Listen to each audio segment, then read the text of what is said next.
So ಇನ್ನು ಇದೆಲ್ಲದರ ಜೊತೆಗೆ ಎಲ್ಲಿ ನಡೆಯುತ್ತೆ, ಯಾವ ಪಾಯಿಂಟಲ್ಲಿ ನಡೆಯುತ್ತೆ ಅನ್ನುವಂಥ ಪ್ರಶ್ನೆ ಇತ್ತಲ್ಲ, ಅದಕ್ಕೆ ಈಗ ಉತ್ತರ ಸಿಕ್ಕಿದೆ. 14ನೇ ಪಾಯಿಂಟ್ನ ಕಡೆಗೆ SIT ಅಧಿಕಾರಿಗಳು ಹೊರಟಿದ್ದಾರೆ. 14ನೇ ಪಾಯಿಂಟ್, ಅಲ್ಲಿ ಮತ್ತಷ್ಟು ಶೋಧ ಕಾರ್ಯ ಮಾಡಬೇಕು ಅಂತ.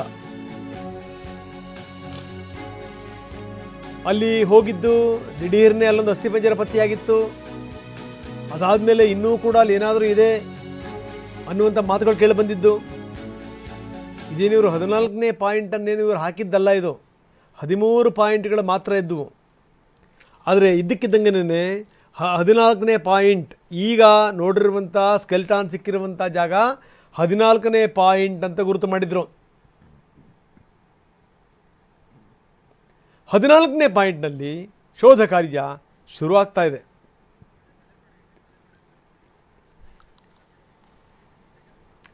ವೆರಿ ಇಂಪಾರ್ಟೆಂಟ್ ಸಂಗತಿನ ಇವತ್ತು TV9 ನಿಮ್ಮ ಗಮನಕ್ಕೆ ತರ್ತಾ ಇದೆ. ವೆರಿ ಇಂಪಾರ್ಟೆಂಟ್ ಸಂಗತಿ.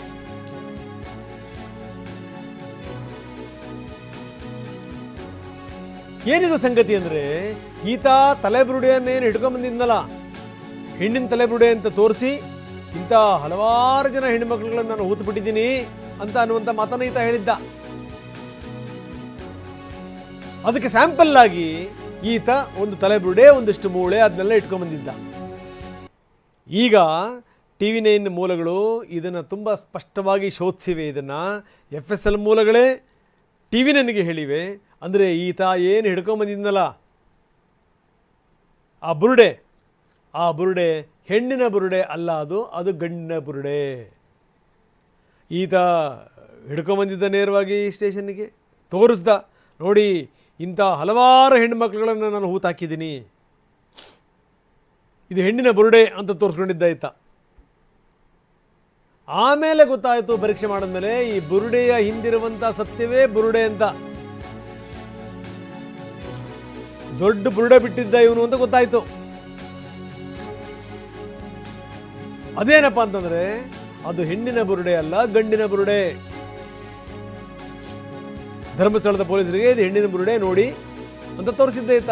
ಇದೇ ರೀತಿಯಾಗಿ ನೂರಾರು ಹೆಣ್ಣು ಮಕ್ಕಳ ಶವವನ್ನು ನಾನೇ ಹೂತಿದ್ದೀನಿ, ಅತ್ಯಾಚಾರ ಎಸಗಿರುವಂಥ ಹೆಣ್ಣು ಮಕ್ಕಳ ಶವಗಳನ್ನು ಕೂಡ ಹೂತಿದ್ದೀನಿ, ನನಗೆ ಪಾಪ ಪ್ರಜ್ಞೆ ಕಾಡ್ತಾ ಇದೆ, ತಗೊಳ್ಳಿ ಇದು ಬುರುಡೆ, ಇದು ಕೂಡ ಹೆಣ್ಣಿನ ಬುರುಡೆ, ಇದು ಇಂಥ ನೂರಾರು ಹೆಣ್ಣು ಮಕ್ಕಳ ಬುರುಡೆಗಳಿವೆ ಅನ್ನುವಂಥ ಮಾತನ್ನು ಹೇಳಿದ್ದ.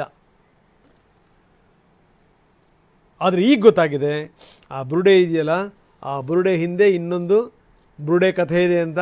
ಅದೇನು ಅಂತಂತಂದರೆ ಇದು ಗಂಡಿನ ಬುರುಡೆ, ಇದು ಹೆಣ್ಣಿನ ಬುರುಡೆ ಅಲ್ಲ. ಇದಕ್ಕೆ ಸಂಬಂಧಪಟ್ಟಂಗೆ ನಮ್ಮ ಕ್ರೈಮ್ ಹೆಡ್ ಕಿರಣ್ ಈಗ ನಮ್ಮೊಂದಿಗೆ ನೇರ ಸಂಪರ್ಕದಲ್ಲಿದ್ದಾರೆ, ಮಾತಾಡ್ತೀನಿ.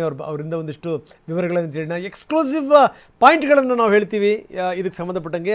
ಹಾಗಾದರೆ ಈತ ಹೇಳಿರೋದೆಲ್ಲವೂ ಕೂಡ ಬುರುಡೆನೇನಾ, ಬುರುಡೆನಲ್ಲೇ ಅಸತ್ಯ ಇದೆ ಅಂತಂದರೆ ಮುಂದಿನ ಕಥೆ ಏನು?